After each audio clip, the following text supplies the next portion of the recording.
The future of space travel. Will humans ever live on Mars? Humanity has always dreamed of reaching for the stars. But what about making another planet our home? Mars is our best bet for a second home. But how close are we really to making that dream a reality? And what challenges stands in our way? Let's find out. Why Mars? Mars isn't exactly the perfect vacation spot. It's freezing, has a thin atmosphere, and no liquid water on the surface. So, why Mars? Mars versus other planets. Let's look at our neighboring planets, Venus. Too close to the Sun, 900 degrees Fahrenheit. Your spaceship would melt before landing. Jupiter, a gas giant, nowhere to land. The Moon, no atmosphere, too small for long-term life. Mars, however, has solid ground, an atmosphere, even if thin, and it's relatively close to Earth compared to other planets.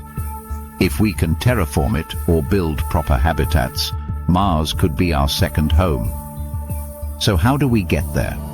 Getting to Mars isn't like booking a flight across the Atlantic. The trip takes 6 to 9 months, and once you're there, you're stuck for at least another 18 months before Earth and Mars align for a return trip.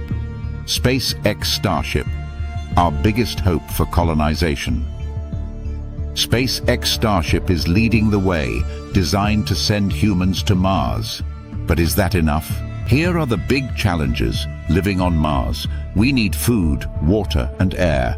Mars isn't just waiting for us with open arms. And here are other key challenges. Number 1, radiation. Mars has no magnetic field. Astronauts would need shielding. Number 2, no breathable air. We'd need to generate oxygen from the CO2-heavy atmosphere. Number 3, water supply. Some frozen underground water has been discovered in Mars, but how do we extract it? Number 4, extreme temperatures, -81 degrees Fahrenheit on average. Number 5, psychological effects, living in isolation for years. So the big question is, when will humans actually colonize Mars? NASA plans a crewed mission to Mars in the late 2030s or early 2040s with SpaceX. But will they really pull it off? The reality? It's not just about getting there, it's about staying there. We need sustainable habitats, reliable technology, and global cooperation in turning the red planet into our second home. What do you think? Will humans ever call Mars home? Let me know in the comments. See you in our next discussion.